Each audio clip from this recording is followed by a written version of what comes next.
You ever notice how the kindest souls often carry the deepest pain?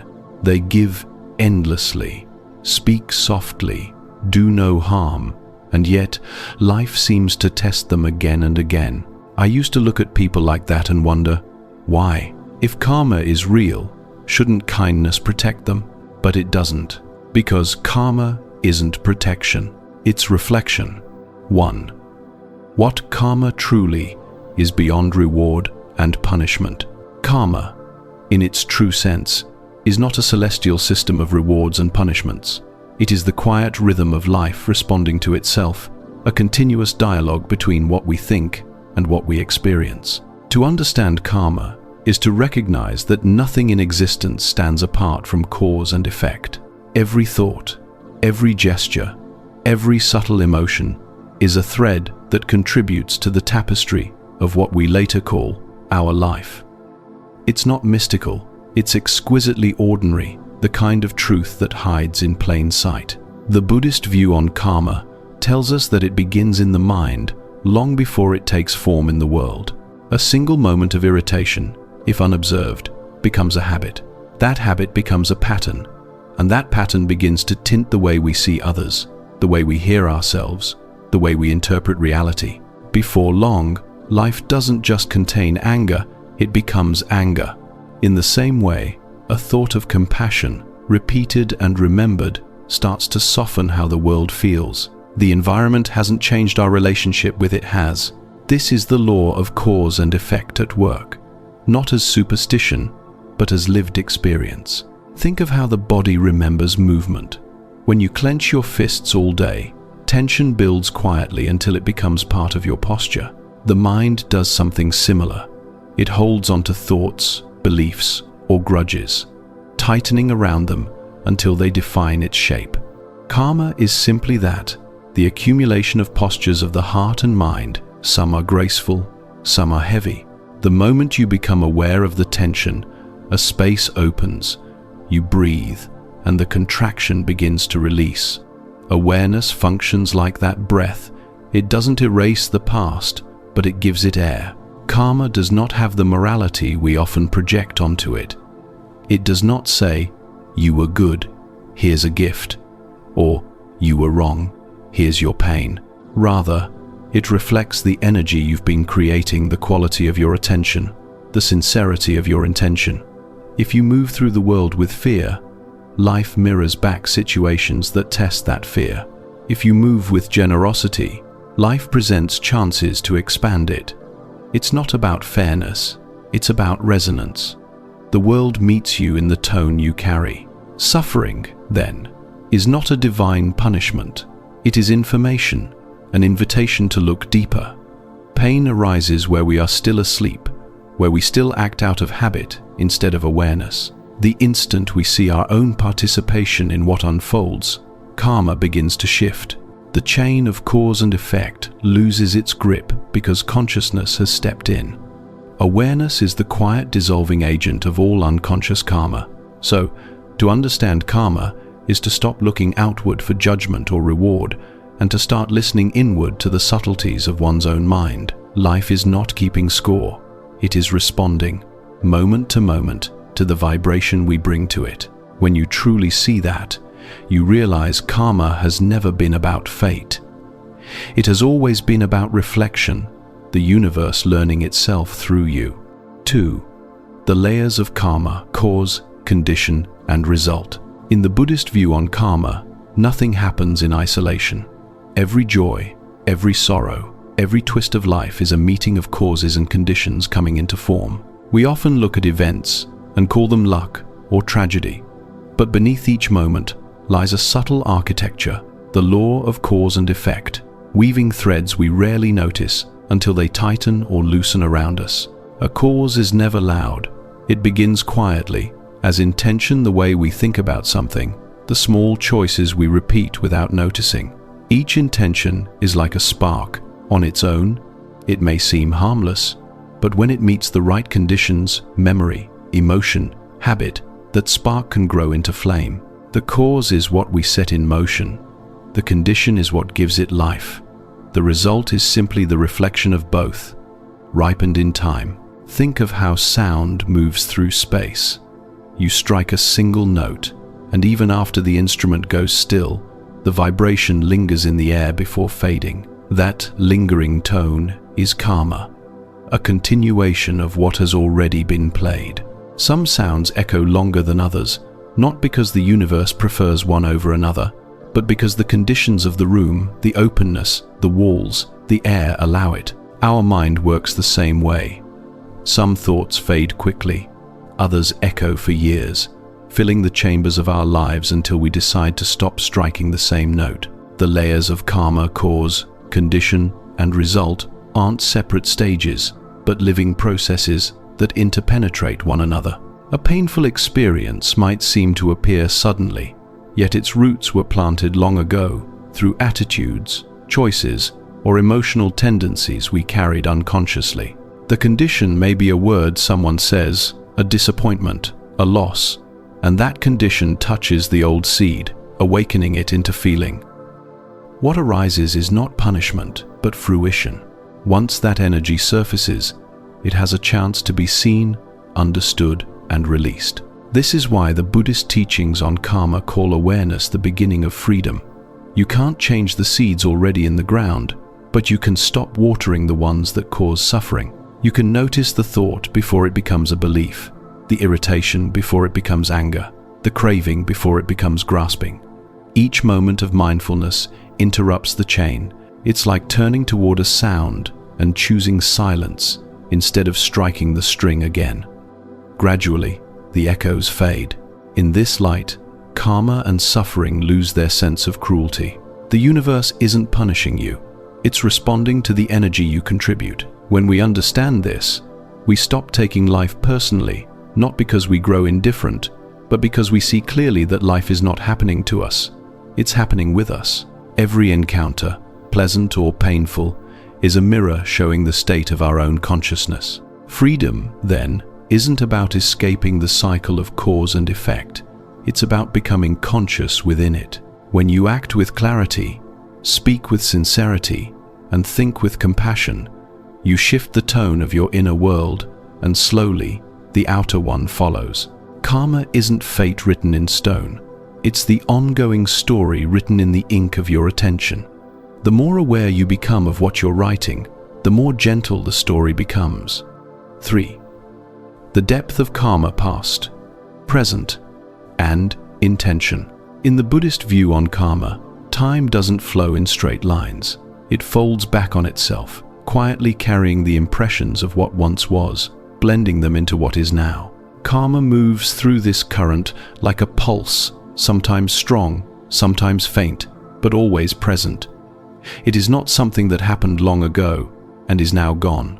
It is the living continuity of cause and effect, an unbroken dialogue between your past, your present, and the state of mind through which both are seen. Past karma is the most mysterious because it hides in the fabric of our ordinary days. A sudden heaviness for no reason, a bond with someone we've just met, a fear that makes no logical sense. These are the faint footprints of what the mind has not yet finished learning. They are not punishments, they are returns. The universe doesn't send pain to settle debts, it sends experience to complete understanding. When an old cause matures into today's challenge, what it asks for is not guilt, but awareness. If you resist it, it circles back, wearing new faces and voices. If you meet it with clarity, the loop quietly ends. You can see this in how emotion works. When anger rises, it doesn't care how old it is. It feels immediate, total. But if you look closer, you may realize it isn't just about what happened today. It carries echoes, tones of an older story. The present moment simply gave it the right conditions to surface. That's how karma ripens. One condition touches the seed, and the fruit appears. You can't change the seed that was planted, but you can choose how to receive its fruit. Acceptance transforms what resistance only repeats. Then comes present karma, the field you're tending now. Every reaction, every breath of judgment or gratitude is a seed falling into that soil. You can sense how each choice bends the quality of your mind. A single kind thought softens the heart and clears the air between you and others. A single harsh one closes the space. This is not mystical. It is the simplest law of cause and effect. The moment you notice it, you realize you are not a prisoner of your past. You are its continuation, and therefore its renewal. The most subtle layer is intention karma, the quiet motion beneath every act. This is the Buddha's teaching on mental action, that even before a word is spoken, the tone of thought has already shaped its outcome. Two people can perform the same act of generosity, but one gives to feel superior while the other gives because love feels natural. Outwardly identical, inwardly worlds apart. Karma is sensitive to this difference. It doesn't record the gesture, it registers the vibration behind it. That's why karma and suffering are so intimate. Life doesn't respond to what you pretend to be. It mirrors what you truly are in the moment of doing. Many people who appear good on the surface still suffer because their goodness is heavy with demand. The quiet hope to be acknowledged, the fear of being unseen, the pride in being selfless. Karma, being honest, reflects not the act, but the energy under it. When that energy is tangled with expectation, the reflection comes back as pain. But pain, too, is a kind of mercy. It points to the knot that needs loosening. It says, "Here, this is where you are still holding on." When you listen without defense, the hold begins to soften. Awareness seeps into the space where ignorance used to live. That's how karma evolves, not through effort or reward, but through understanding. In the end, past, present, and intention are not separate threads but one continuous weave. The past offers the pattern, the present offers the choice, and intention decides the texture of the next moment. When you live with that awareness, karma is no longer something to fear. It becomes a teacher, one that speaks through experience rather than words, reminding you that every moment, even the painful ones, is simply life inviting you to wake up a little more. 4. Transforming suffering into liberation. The Buddhist view on karma teaches that liberation is not the absence of pain, but the transformation of our relationship with it. Pain itself is not the enemy, it's the messenger that carries the truth of what still binds us. The energy of suffering can either trap us deeper in the cycle of cause and effect, or it can become the very force that frees us from it. Everything depends on how we meet it. When discomfort appears, the instinct is to run into distraction, into blame, into denial. Yet avoidance is precisely how karma sustains itself. The more we resist, the tighter the pattern becomes. Awareness, on the other hand, loosens it. Awareness doesn't erase the pain. It reveals the movement beneath it, the thoughts that repeat, the expectations that never stop asking for resolution. The law of cause and effect doesn't require punishment or reward. It only requires attention. The moment you see clearly, the loop that kept you trapped begins to unwind. Think of heat rising from a surface after rain. The air shimmers, transforming what was once water into vapor, leaving the ground lighter. Awareness does the same to pain. It turns the density of emotion into the lightness of understanding. The feeling remains, but its heaviness dissolves. You begin to realize that every ache, every tension, every heartbreak is a conversation between your consciousness and the parts of you still caught in the old story. To transform karma and suffering, one must stop asking, "Why me?" and begin to ask, "What is this teaching me?" That shift is not resignation, it's participation. It moves you from being a victim of experience to being a witness to its unfolding. From this place, even the most difficult moments lose their sharpness. They stop being personal and start becoming purposeful. Every reaction you soften becomes a seed of freedom.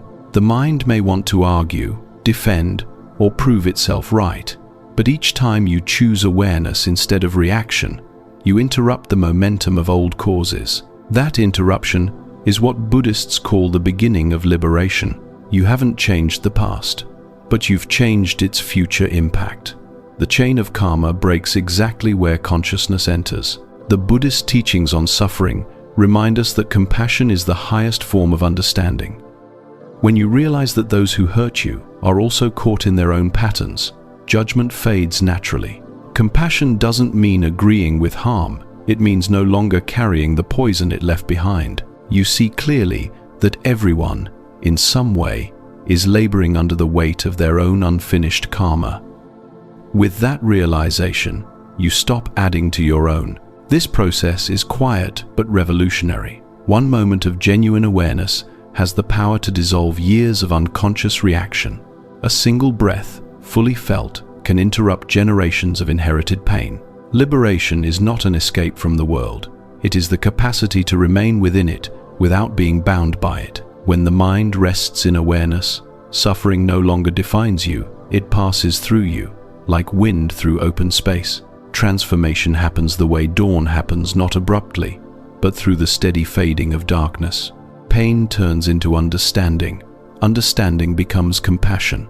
Compassion opens into freedom. Each stage is an unfolding of the same truth, that karma is not fixed fate, but living energy that shifts when met with clarity. Every honest breath, every pause before reacting, every moment of stillness amid turmoil is karma healing itself through you.